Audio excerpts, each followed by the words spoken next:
Hello বন্ধুরা, আসসালামু আলাইকুম। দেখুন, আজকে আপনাদেরকে দেখাবো হলো আমাদের টিয়া পাখিটা কেন আমাদের দরজার সামনে আসা এরকম ঘোরাঘুরি করে। হ্যাঁ, এটার কারণ কি সেটা আজকে বোঝাবো। ও কিন্তু এখানে ওই যে চলে গেছে, দেখানোর আগে চলে গেছে। ও মূলত এখানে ওই যে এসএস এর ভিতর দিয়া আপনার অন্য এই যে আবার আসছে।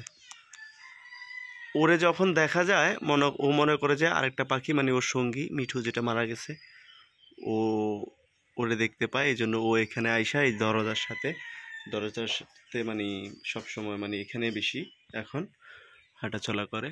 আর এই যে এখন আইসা তারের মধ্যে বসে রয়েছে। মাশাআল্লাহ, কি অবস্থা! তো কিছুদিন আগে আপনাদেরকে দেখেছিলাম যে এখন যেই সময়টা নভেম্বর, ডিসেম্বর কিংবা জানুয়ারিতে, এই 3 মাস আপনারা যদি গাছের পরিচর্যা করেন তাহলে অবশ্যই কিন্তু গাছে ফল আসবে খুবই সুন্দরভাবে। তো সেটা হলো এই যে আমাদের ডাব গাছের মধ্যে মানে নারকেল গাছের মধ্যে যে আমরা চারোচার সাইডে একটু গোবর যেই গরুর বিস্টার যেই মাটিগুলো সেগুলো দিলাম। এরপরে এই যে আমাদের মালটা গাছেও কিন্তু মাশাআল্লাহ করে অনেক পরিমাণে ফলন আসছে। দেখানোর চেষ্টা করতেছি আপনাদের। এই যে কিন্তু মালটা হয়েছে মাশাআল্লাহ।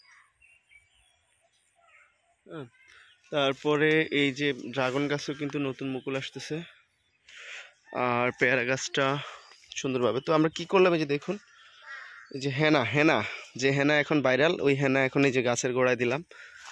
এই যে গাছের গোড়ায় দিলে এই জায়গাটার মাটিটা একটু ঠান্ডা থাকবে কিন্তু পানিটা একটু ধরে রাখার ক্ষমতাটা থাকে।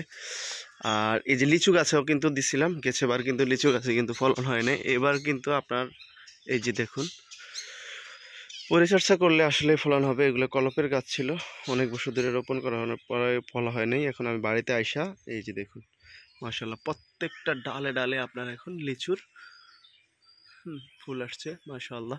এটার কারণ হলো কি, আপনারা যদি এই যে দেখুন আমি কীভাবে এই যে হেনাটা যে ভাইরাল হেনা, সেই হেনা কিন্তু আমাদের নোয়াখালীর ভাষায় এইটাই হলো হেনা।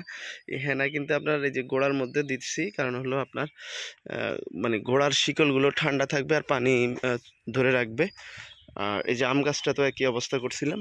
এটা হলো কলপের আম গাছ, প্রত্যেকটা শাখায় আসছিল। প্রত্যেকটা গাছেরই যত্ন নিলাম।